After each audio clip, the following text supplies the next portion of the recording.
గెలిచిన గెలుపులను నిలబెట్టుకునేందుకు ఎన్డీఏ సర్కార్ చాలా పెద్ద ఎత్తున అడుగులు వేయబోతుందా అంటే ఖచ్చితంగా అవుననే సమాధానం వస్తుంది. ఆంధ్రప్రదేశ్లో మరీ ముఖ్యంగా కూటమి అధికారంలోకి వచ్చిన 9 నెలల కాలంలో పరిపాలన ఏ రకంగా ఉంది అంటే గత పరిపాలన గుర్తు చేసుకునే రకంగా మాత్రం ఖచ్చితంగా ఉందంటున్నారు. గతంలో చేసిన పేదింటి సంక్షేమం నిధుల గురించి చర్చించుకుంటున్న ప్రజానీకంకు తోడుగా ఉండవలసిన బాధ్యత కూటమికి ఉంది, కానీ నిలబడడం లేదు, బాధ్యతగా ఉండడం లేదు అనేది మాత్రం సత్యంగా తెలుస్తుంది. ఇక్కడే కేంద్ర పెద్దలు సంచలన యూటర్న్ తీసుకుంటున్నారు. చంద్రబాబు నాయుడు గారికి గుడ్ బై చెప్పే ఆలోచనలో ఎన్డీఏ పెద్దలు ఉన్నారు.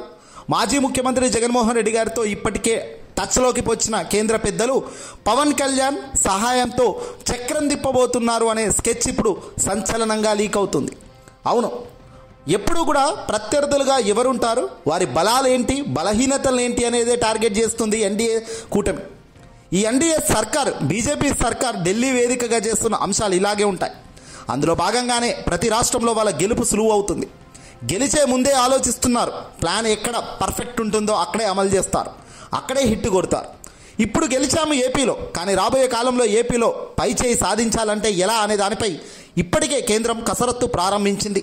అందులో భాగంగానే పవన్ కళ్యాణ్ను పావుగా వాడుతున్నారా అంటే ఖచ్చితంగా పావును గట్టిగానే వాడుతున్నారని చెప్పొచ్చు. పవన్ కళ్యాణ్ను టూర్లకు పంపించడం, సనాతన ధర్మ రక్షకుడిగా ఆయన్ను చిత్రీకరించే కార్యక్రమం చేయడం, ఈయన ఏదో పెద్దగా ఉద్ధరించే కార్యక్రమం చేస్తున్నట్టు ఈయన టెంపుల్స్లో తిరగడం, తద్వారా బీజేపీ పెద్దల ఆదేశాలతోనే పవన్ డైవర్షన్ పాలిటిక్స్లో భాగంగా ఇదంతా జరుగుతున్నట్టు తెలుస్తుంది. పవన్ కళ్యాణ్ యాక్షన్, మోదీ రియాక్షన్ అంతా ఇందుకే అంటున్నారు ఢిల్లీ పెద్దలు. డిప్యూటీ సీఎంగా ఉన్న పవన్ కళ్యాణ్ కొద్ది రోజులుగా టీడీపీ కూటమికి దూరంగా ఉంటున్నారు. స్వయంగా ముఖ్యమంత్రి చంద్రబాబు నాయుడు లాంటి వాళ్ళు ఫోన్ చేసినా కూడా రెస్పాండ్ అయ్యే పరిస్థితి లేదంటే సీన్ ఎంత దూరం పోయిందో ఆలోచించవచ్చు. ప్రస్తుతం దక్షిణాది రాష్ట్రాల్లో ప్రముఖ ఆలయాలను సందర్శించే బిజీ షెడ్యూల్లో పవన్ కళ్యాణ్ ఉన్నారు.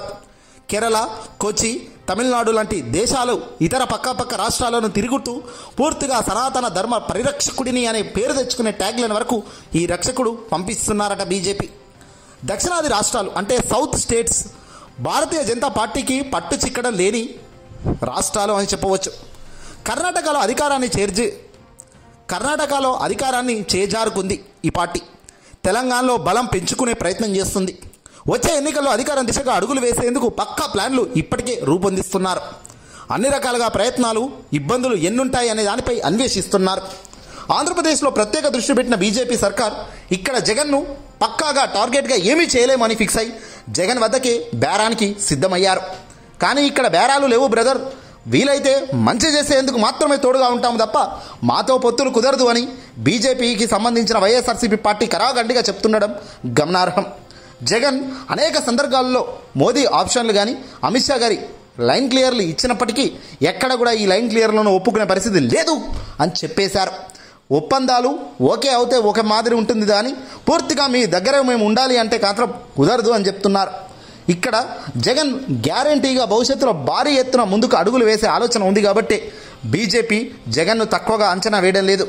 గతంలో సోనియా గాంధీ లాంటి వ్యక్తులు జగన్ను చాలా తక్కువగా అంచనా వేసినందుకే ఏ తరహా శక్తి జగన్కు అందిందో, ఏ తరహా శక్తి జగన్కు వచ్చిందో చూసాం. కానీ అలాంటి పరిస్థితిని తెచ్చే ప్రయత్నం చేయకూడదని బీజేపీ వ్యూహంగా అడుగులేస్తుంది. ఇందులో భాగంగానే పవన్, జగన్ ఇద్దరితోనే రాజకీయం నడిపించాలని వ్యూహంలో ఉన్నారు. చంద్రబాబు రాజకీయం పూర్తిగా డిఫరెంట్ అయిపోయింది. ప్రజలు నమ్మే పరిస్థితి లేదు ఈయనది. పైగా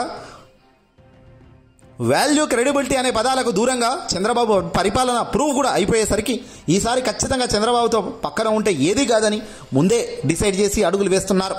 అందుకే కేంద్ర పెద్దలు ఇప్పుడు పవన్, జగన్, ప్రధాని ముగ్గురు కలిసి కొత్త స్కెచ్లు రూపొందిస్తున్నారు. రాబోయే కాలంలో ఏం జరుగుతుందనేది కూడా పక్కోడికి కూడా తెలియనంత వేగంగా మార్పు చెందబోతుంది.